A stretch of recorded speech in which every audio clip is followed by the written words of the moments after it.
Morning, morning. O, patapos na namin, oh. Nakaready na sa Martis. Ang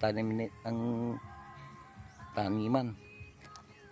Nag ano lang kami ng mga tambak.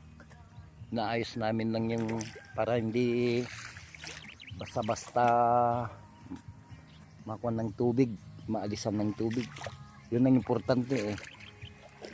Hindi siya mawawala ng tubig pag ganito, ganyan. Yun yung isang kasama ko, yung anak ko, papala.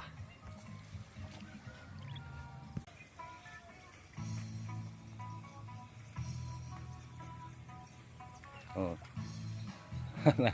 Papala.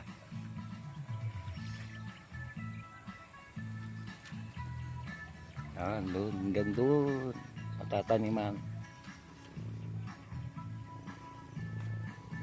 Yung nasa taas yan, yung mais ko, yung corn.